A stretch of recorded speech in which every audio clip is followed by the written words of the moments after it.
Welcome, ladies and gentlemen. Questin here with a discussion about everyone's favorite legendary lord in Total War Warhammer 3 for the Dark Elves. This is the only campaign for the Dark Elves, according to your votes, that could be considered S tier.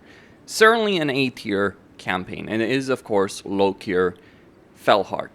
Now, one of the things I noticed looking at the polling and analyzing the polling is the following. People, when they say they like a particular campaign, what they care in a campaign, and I deliberately asked this question, what they care about in a campaign is good, fun design for a legendary lord. And on top of that, campaigns of legendary lords that do well, not in the early game or the late game, but in the mid game, so to speak. Like, let's say past turn 20 all the way to turn 60 or so. Those are the kind of campaigns that do get voted the highest. There's also the aspect of DLC.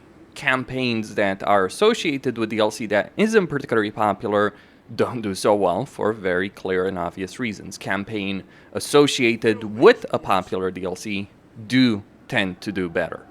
And that is something I've seen across the board for every single race. I mean, there's obviously exceptions to this rule, but it is the norm for the most part. And so we get to Lokhir. First off, let's talk about his starting position over here in Cathay, because there are significant possibilities in this campaign because of that starting position. This is something people do care about. They want an interesting and dynamic campaign start position. And this is what Lokhir offers you because he starts in Cathay. He has temperate climate. He actually has a good amount of climates that are suitable. The problem is he does have a bunch of climates that are flat out uninhabitable. So on one hand, he has both some of the best and some of the worst climates available in a Dark Elf campaign. But because he starts in Cathay, he has a lot more flexibility on that campaign map. Cathay, and this is something I've stated many times before, Cathay is one of the best areas on the entire campaign map, alongside the Darklands, and I guess you could consider the Empire at the moment to a certain extent, ever since the Empire got buffed and is no longer something you sneeze at and they just collapse. But Cathay certainly wins that top tier spot in terms of one of the best campaign areas in the game. Lots of variety in terms of enemies, lots of varieties in terms of terrain, lots of possibilities. And this is something that meshes quite well with the Dark Elves. The reason this meshes quite well with the Dark Elves is the following. While Dark Elves are hated by a lot of factions, it's not such a universal, deep-seated hatred that you can't make diplomacy work. Cathay, for instance, has only minus 40 aversion towards you. Other factions, minus 40 aversion. The dwarves, yes, the dwarves who have good cause to hate the Dark Elves have a minus 60. But what this means is really, from a diplomatic standpoint, is you have a huge amount of flexibility on the campaign map in terms of how you deal with the various factions. One of the natural things you might think you should do in this campaign is ally Sinnelleos. But you want to go to war with Sinnelleos, you want to wipe him out, as I did in this particular campaign, you can do so. It isn't a problem. And my long-term goal over here is to actually ally both Xiaoming and Miaoying, which is something that I'm currently working towards over here with Lokhir. So it is that kind of flexibility that I'm sure draws quite a good amount of people towards Lokhir, just because of his starting position, his starting climate, and the possibilities it gives him. I'd probably recommend playing this campaign with a climate mod that removes the climate problems that you have, because yeah, a bunch of uninhabitable climate is not particularly great to deal with, but it is certainly a really good situation that he has from the perspective of a dynamic campaign. Even more so than Morathi to some extent, because don't get me wrong, Morathi has a great deal of power in her campaign and diplomacy, but her campaign is pretty straightforward. Ally Mazdamundi, take out Ostankia, invade Ulthuan, conquer Nagrand, simultaneously invade Ulthuan and conquer Nagrand, and that's it. With Lokhir, the possibilities are far greater from that particular perspective. Now on top of that, he gets more black arcs than anyone else. in a campaign and faster than anyone else, and grows them faster than anyone else. He gets them to a higher level than any other Legendary Lord in the game for the Dark Elves. So first off, every major port will give you a Black Arc. That's the benefit. That's one of the stronger benefits that you do have access to in this kind of campaign. But there's more to it than just that. A lot more to it, in point of fact, than simply just that. Because see, the thing about Lokhir's Black Arcs, not only does he not have to wait a lot of turns to get them, but he also gets that growth. As I stated, he gets that growth. How does he get that growth? Faster than all the other Legendary Lords of the Dark Elves combined even. Well, the reason is through his skill line. If we look at his skill line, he gets a minus 50% upkeep for Black Arc Corsairs. Now, this is the thing about Black Arcs. They have a minus 50% upkeep benefit in general. Lokhir should probably have a fleet building with his own army. Wouldn't make sense. Just for his army, to be clear. Because I think like it just would make sense. But you really end up having a cheap army, or at least some cheap units over here with Black Arc Corsairs. When your Black Arc Corsairs are cheaper than freaking Dread Spears and Dark Shards, both of which are lower tier units, by the way, you end up with a significant level of power and more money than other people. But regards to Black Arcs in particular, he gets loyalty for new recruits, he gets a bunch of Black Arc Corsair benefits, and quite crucially, he gets bombardment ability extra uses +1 for all the Black Arcs, and I assume it's for all the Black Arcs, and he gets +5 cumulative Black Arc growth in his entire faction. It's faction-wide, as well as an income from ports benefit, which does help him out. Obviously, it's not on the same level as Norska, to be sure, but ports are pretty useful for the Dark Elves because they generate slaves. So having that 5% income benefit is quite useful. And then, of course, he gets a Lord's Recruit rank faction-wide +3. That's just one of the benefits, though, with Black Arcs that he has.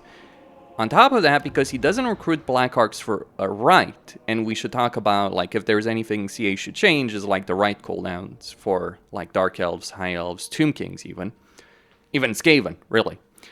But if there is anything to talk about the rites, you lose the Black Arc rite, you don't need it, and instead you get the sacrifice to enough Rema.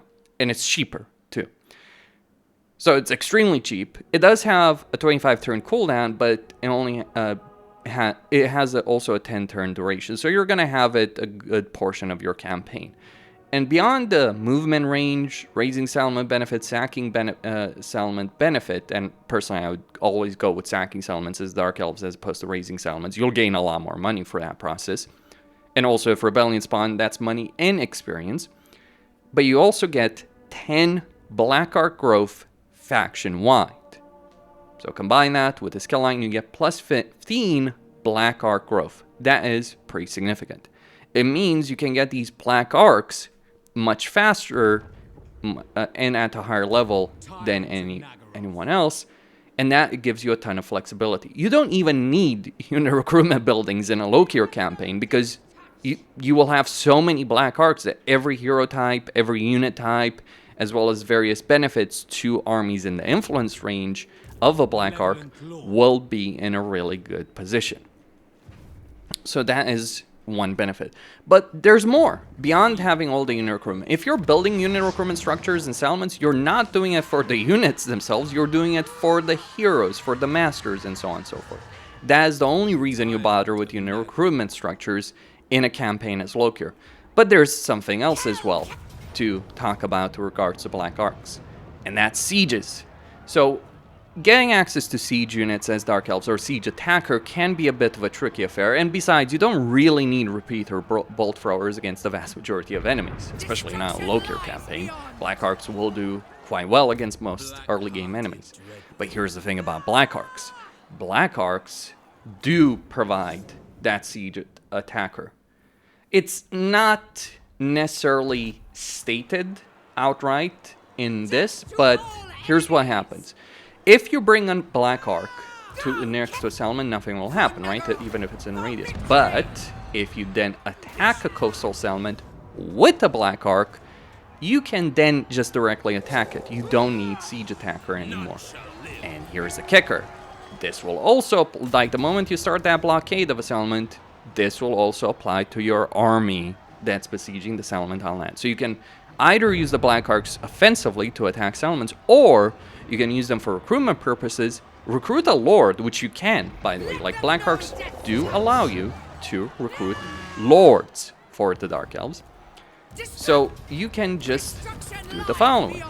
Get a Black Arc down, use its ability, and then just keep moving. That's the absolutely absurd part with all of this. Like, you can just genuinely keep freaking moving with this thing. It does get pretty damn freaking absurd, doesn't it, when you add it all together. You get a lot of money from sacking, looting settlements. You get a lot of money in general as Dark Elves. You get more slaves than anyone else, because that's one of the things that Lokhir provides. He gets more casualties post-battle. At least himself, he gets more casualties from post-battle, from the post-battle situation, or rather faction-wide. He's gonna get it. I mean, he has 12% casualties post-battle, but then when you add both the sacrifice of Cain and the sacrifice of an Araframa, you will be printing so much money that you will be able to do some ridiculous freaking things. I mean, this is turn 16, and I've got 9 armies. Even if we eliminate 3 of those Black Arcs, and honestly, I wouldn't eliminate all 3 of them.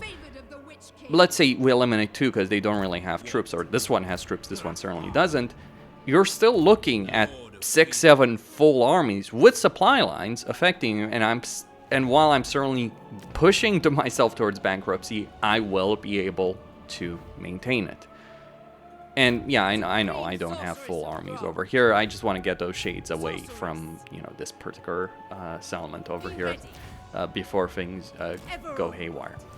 Another thing, another benefit in Lokhir's campaign is the ability of taking Karakar. Rakarth can do this as well. Lokhir can flat out do it much faster than Rakarth. Rakarth's problem is because of the distances involved in Lustria, he actually ends up taking Karakar far slower, which gives Alifanar a lot more power. But when you're playing a Lokhir campaign, it might have been better had I not attacked like this. But when you're playing a Lokhir campaign, you can take Karakar, and typically what will happen, at least if you're playing on Legendary, the way Alifanar, who apparently is over here in this case, he'll take the Shrine, he'll take Slaver's Point, and then you'll get the event, right? So you'll still have the Black Light Tower, you still have Karakar and Black Creek Spire. Well, one of the things you can do, even if you just have literally Karakar as a city, one of the things you can do is trade the Black Light Tower, gain control of this province if it's only one settlement that's missing, and because you made that deal with Alifanar, he's not going to be so eager to declare war on you. There is a bit of a buffer when you meet a faction, even one as Alifanar, that does hate you. Which means that, even though I've messed up in this situation, Alifanar is about to attack me, which means that in a situation like this, you can absolutely, for certain, defeat Alifanar. Because what he'll do, this was a bit unfavorable in some ways, but what will usually happen is that he'll end up in a war with Tarax, he'll end up in a war with Clarkarand, he'll end up in a war with Silostra. If he ends up in a war with Silostra, that's a golden opportunity. And you want to talk about golden opportunities? Well, I have the freaking Shrine of Cain. I don't want to build it, so let's sell it to freaking Slaanesh, who will give me 20k gold. Yeah, that is pretty damn absurd level of money. The amount of gold you can get in this campaign, the amount of slaves you can get. And slaves aren't just gold. Like, this is the thing about slaves to understand. They're not just gold. They're control. They're growth. I understand why a lot of people do dislike the slave mechanic in Warhammer 3 for Dark Elves. Hell, they even dislike that aspect about the Chaos Dwarves. But seriously, I think some of the claims by the community are a bit exaggerated with respect to that. And effectively, you will have so many slaves in this campaign, you won't know what to do with them. Like, in this campaign, there's so many things I can do with these slaves, it's not even freaking funny. Like, right here, oh, I just built a barricade. Who cares, more or less, right? Who gives a shit? Because I've got this army ready to attack me, so it's like, okay, you want to attack me, big boy? Come Come and get me. that's essentially my reaction to all of that. And also there are, and so this is a campaign where you don't have to cheese, gain a lot, and you gain a lot of power regardless. You get the ability of recruiting every hero faster than other people in some ways. Don't get me wrong, I am a big fan of Morathi. I do dislike the fact that a lot of people voted her down in favor of Malekith at the very least. Like, I can understand why Lokhir won the list. I don't quite agree with people who voted freaking Malekith higher than Morathi. Though I'll do a video about his campaign soon enough on how to play it and how to cheese that situation. But this is not cheese. And by the way, if there's another thing that's pretty damn clear as well, people don't really like cheese campaigns. They don't like situations where you are cheesing a campaign. So what people want, what a lot of people vote for, is campaigns where you play in a normal way and it's dynamic, it's interesting, you have a lot of variety, it's fun, it's compelling, but you can still win without, you know, going into the book of cheese. Like over here, the only quote-unquote cheese that I've used in this entire campaign, and I'm not joking on this, is I went over here for the river, for Mount Lee, took it and sold it to Nakai's vassal. That is it. If you consider that a cheese, fair enough, right? But that is it. And even if I hadn't done so, I still would be able to maintain most of the stuff that I have here. Maybe not quite to the same extreme, but you get the notion, right? So there is an insane level of power in this campaign that flat out does not exist for any other Dark Elven campaign in the game. And it's a lot of early game power, so from a long-term perspective, yes, you can genuinely argue that there are better long-term campaigns for the Dark Elves. I won't dispute that. But what I will say, however, is that if you're not interested in an empire building capability the same way Morathi can do it, yeah, this is the campaign for you. And I guess a lot of people don't care about painting the map. Or painting the map gets boring. So this is like that nice solid middle ground where it's pretty solid early on, it's not painful early on, it's solid enough, but it really shines in the mid game, right? Like, even though I've done a lot, like, there's so much more to do. Like, I still have to go for Ulfwine, I still have to deal, you know, Helebron, Malekith, Morathi, etc. to get them under my banner, and so on and so forth. So a lot of possibilities over here. Great campaign, great design.